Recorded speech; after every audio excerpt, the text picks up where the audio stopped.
Thank you so much, Angela. My name is Dan McKnight. I'm the chairman of a veterans organization called Bring Our Troops Home. And we advocate for Congress to reclaim their authority and never let a single president, man, woman, Republican, or Democrat ever take our country into war again. Congress must be the only body, the representatives of the people, to properly debate and declare war. If war is necessary, let the representatives of the people do it. You know, I hate coming to Washington, D.C. I hate it. It's where our once humble government, limited government republic came to die. It didn't die because the people voted for it to die, or because the age-old ideas are now valueless. It was murdered. It was murdered by a concept that Americans don't understand. It was murdered by an establishment that only serves their own self-interests. I ask you, when was the last time something good and decent came out of Washington, D.C.? This is where it was decided, based on lies, to take our country into war in Iraq and in Afghanistan and Syria and Yemen and Kosovo and Korea and Vietnam. And if we don't do something soon, in Ukraine. This is where it was decided that the Fourth Amendment just simply didn't matter and our government could spy on us without a warrant. This is where it was decided to imprison and torture journalists like Julian Assange and pressure media platforms to ban anyone who dissents with the war party's narrative.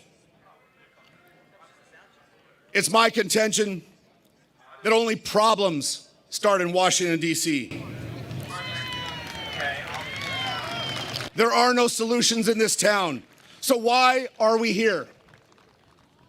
Why are we here? We're here because they don't listen. We're here to let our voices be heard. I was honored to be invited to speak at this event, and I'm astonished by the amount of logistics and the people that are here and all the support, the lineup of speakers. And I'm blessed to share the stage with each and every one of them. Every person here is passionate about ending our endless and undeclared wars. But today, I want to present you with parallel action. In addition to the marches and the rallies and the signs and the DC-focused activism, I don't know if any of that actually grows our movement. We have to take the lever of power back to where we have the most effect. My organization, Bring Our Troops Home, is the vanguard of the Defend the Guard legislation. Defend the Guard is a state-based legislation that would prohibit the state's National Guard from being deployed into active combat duty overseas, absent a declaration of war from Congress.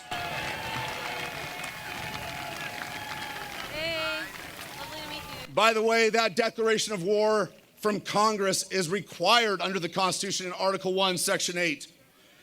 It's not talked about enough, but the National Guard is the backbone of the active duty military fighting force, and it makes up 45% of all of the boots on the ground that have fought in the global war on terror.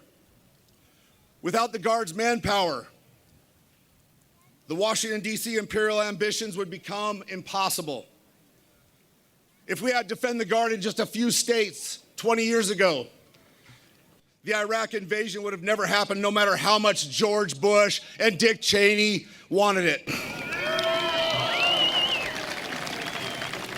This past Wednesday, our Defend the Guard legislation passed a Senate committee vote in Arizona. A majority of the legislators on that committee, including the chairman and the Senate Majority Leader himself, and our bill sponsor, a retired Lieutenant Colonel Senator who served in the United States Air Force, voted in favor of the bill. This is not a feel-good legislation. It's not to pat ourselves on the back. It's an actionable bill that means something, that takes some teeth away from the military-industrial complex and the establishment warmongers. And when it passes, it'll be the first domino in the collapse of this globalist experiment. My organization, Bring Our Troops Home, has already gotten this bill introduced in, let me check my numbers here, in 16 states so far this year. And we've already had 5 hearings. We have bill sponsors in over 40 states. My organization, Bring Our Troops Home, has seen the minds changed in Phoenix, Arizona, Charleston, West Virginia, Concord, New Hampshire, more so than we ever have on Capitol Hill. And this is the geographical point on the planet where the largest military empire in the history of the world is the strongest. So why do we waste our effort trying to crack the toughest nut? I'm super tight on this. Who else thinks it's time to abandon this pantomime of influence and begin fomenting some sort of rebellion in the provinces and in the states? Right away out. Here is a real action item. Everybody here, please take out your phones. Go to defendtheguard.us. Sign our petition. The signatures that we gather will be used to influence change in the legislatures across the country at the state level. Enlist in our movement. Let's permanently break the back of the DC war party and restore the United States Constitution and bring our troops home from their endless and undeclared adventures around the world. The revolution isn't going to happen in DC.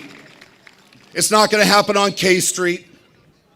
It's going to happen in Phoenix and Missoula, in Bismarck, in Boise, in Tallahassee. It's going to happen in the state capitals all across the country. I hope that you will join us and effect change in a much more hospitable soil than what we see right here in the swamp of Washington, D.C. Thank you very much.